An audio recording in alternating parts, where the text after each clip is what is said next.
The partner showcase just went live, and generally I'm going to say I was impressed. It wasn't the usual abundance of farming sims and cozy games. We got a whole lot of demos to check out, a couple of stealth drops, and a few new games to add to that wish list. Now look, sure, there was a couple of disappointments, no Hi-Fi Rush, and I was quietly hoping to see an English translation for Buckaroo, but overall I do think that was a win. Now if you do enjoy the video today, subscribe, it helps out the channel a huge amount, and also keep checking the channel throughout the day today, as I'm gonna have more videos than YouTube will allow notifications for. I think it caps things at 3, and there's just way too many demos and new games to dive into. I'll also be pinning those in the top comment down below as they do go live. So all in, there was around 25 trailers revealed and a new batch of Switch Online games announced. So first up, Grounded. Now I'm not sure how much I fancy this one, honestly. I normally love the genre, but there's something about the theming that's not quite hooking me. That said, it is from Xbox, and that's exciting. It confirms all the rumors, and now it means there's potentially a ton to look forward to throughout 2024. This one, it releases April 16th. Honestly then, this direct really did start strong. Following that, we got a new Ender Lilies with Ender Magnolia, and if that's anywhere near the quality of the original, we are in for a fantastic side-scrolling action RPG. You know, their last game, it did disappoint, Redemption Reapers, so it's good to see them returning to this world. I think it's going to be a big hit for many of us. The release date is sometime in 2024. Up next was Unicorn Overlord, Atlas and Vanillaware. I'm all in, and while we knew this was coming, it actually drops in a few weeks. They did announce a demo going live today, and you can expect a video from me on this one later today. Now if you don't know, Vanillaware are a god tier developer. Most recently they made 13 Sentinels, which I awarded a 10 out of 10 here on the channel. I'm hoping to see that same quality here. This one, it's dropping March 8th, so that is really just around the corner. Up next then, we had a couple of remasters, and honestly the Switch gets a few too many at times in my opinion. I'm also not sure how interested I am in revisiting these, but there's no question they are quality. I've just, personally played them before. What we did get though was the original Monster Hunter Stories, now with voice acting and a visual upgrade, then Epic Mickey, which was a seriously underappreciated 3D platformer. I actually strongly recommend that one to anyone that's not played it. Monster Hunter is slated for summer, Epic Mickey was down as 2024.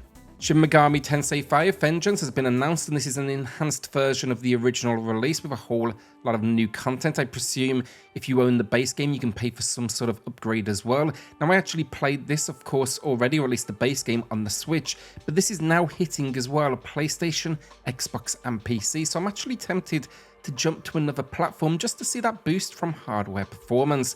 This one's dropping June 21st. Star Wars Battlefront Collection then is a game I've been asking for a long time now, and it finally happens. A bundle of the 2 games with new characters and new maps. It also supports N64 players online, and my only hope here is it supports crossplay, because Aspyr have done online before, but I've also struggled to find people to play with, so I think 64 people may be asking a lot without the feature. Or at least it will be a lot after, let's say, that launch day or launch week.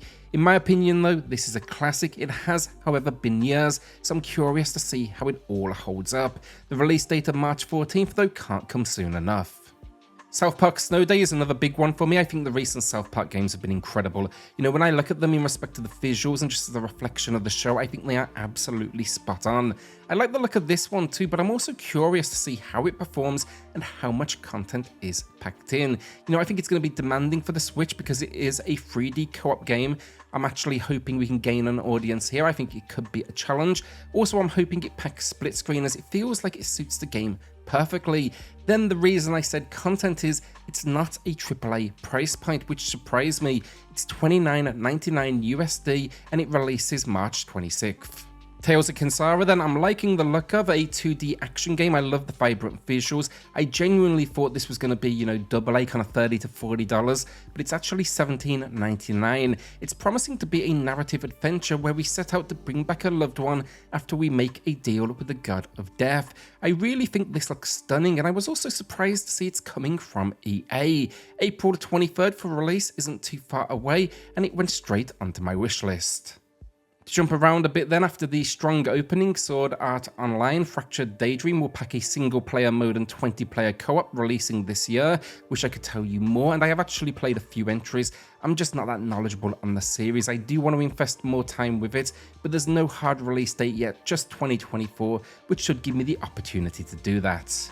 Super Monkey Ball Banana Rumble, I love this series, but I'm wary to whether they can match the quality of the originals, as some of the latter entries were on the weaker side. They actually mentioned as well in this trailer, motion controls are optional, which concerns me because last time they had motion, they made the tracks a lot easier to navigate, so I'm hoping it doesn't take away from the difficulty. I do like the look of the 16-player online battles, however, and it releases June 25th. World of Goo 2, and look, if you've played the original, this is a must-play. It's probably one of the best physics puzzlers out there, but I think in this direct, it was surrounded by a lot of games that I think will grab the majority of the attention. I'm going to be checking it out. Much more difficult than it looks. It releases May 23rd, and yet that actually appears to be a quiet month currently for new releases, so I do think it is a good window. Honestly, now that I'm recording this video, it feels like the Switch Direct that kept on giving. There was very little that didn't have me excited outside of maybe Fantasy Life, just not for me personally. It's a cozy adventure game. Snufkin Melody of Moominvalley looked cute, but I'm not the target audience. Arranger looked cool, but again, it's just tough to give it attention with all of the big names surrounding it in this presentation. It was a sliding puzzle game. Finally, I'm going to say Pentiment as well, which is a game I recommend, but I played it already on Xbox, and I don't think it's a game that warrants a second playthrough for me this soon after. Back to some of the heavy hitters and Gundam Breaker 4, I'm in with this. The last Gundam we got was extremely popular, I really enjoyed it, but it was also done with a chibi style that didn't quite work for everyone. This is done right with heavy customization, epic looking battles, and a particularly impressive looking photo mode, which I'm down for experimenting with. This one's coming sometime in 2024. Another Crab's Treasure then is an underwater Souls-like where you can switch out your shell for different ones. These give you new abilities. I actually played the Steam demo, and once I got used to the controls, it was a lot of fun. You can find a video over at XP Corner. I'll also put that in the pinned comment down below. Then I've got a batch of games I won't dwell on too long, games with demos or releasing today, because as I said, I do plan to cover them with individual videos, but I think there's a lot to like. Penny's Big Breakaway is a game I've been waiting for. It's a 3D platformer from the Sonic Mania team. It dropped today. That's going to get a review here on the channel. Pepper Grinder, this is the Devolver Digital. I played the Steam demo. Now we get that demo on Switch. I'll be dropping that video today. Just an awesome action platformer. Pocket Card Jockey was leaked, and this I know little about, but basically it comes from Game Freak. It was a limited mobile release years ago, and this, my understanding, it's a horse racing spin on solitaire. Gonna be picking this one up, dropping a review on the channel. Finally then, another demo, that is Contra Operation Galuga, which releases March 12th, and I'm diving into the demo that released today immediately. All I want to know with this is, will this be the return to form we've wanted for the series? Another game releasing today, then, or at least DLC, is Suika Game Multiplayer. I'm embarrassed to say I've still not played this, and I've only heard good things, so I think it's time to jump in. Do let me know though in the comments if you've played it already. What did you think? Is it worth the time? Because it got some serious attention at launch. It's also extremely budget, so I'm happy to part with the cash. The last batch of games, and we did get some new online additions, but the final 3 new trailers I have questions about. I'm excited for them, but first up, Demon Slayer Sweep the Board. As I said, excited for it, but I just want to learn more, honestly. A 4-player digital board game based on a series I love. I just want to see where they take it and how it is for replayability. Endless Ocean them, I'm all about, but what's the new content? Where are they taking this world? And I've never actually played it, so will it stand up in 2024? Finally, the big one, Kingdom Come Deliverance. I've owned this game on multiple platforms. Honestly, game can be a little janky at times, but I loved it, so I'm really hopeful with this one. I just think it's not actually the game itself, but the big question here is a simple one. Can they get the performance to where it needs to be? I am actually really hopeful with this because it's been in development for, I guess, what feels like forever.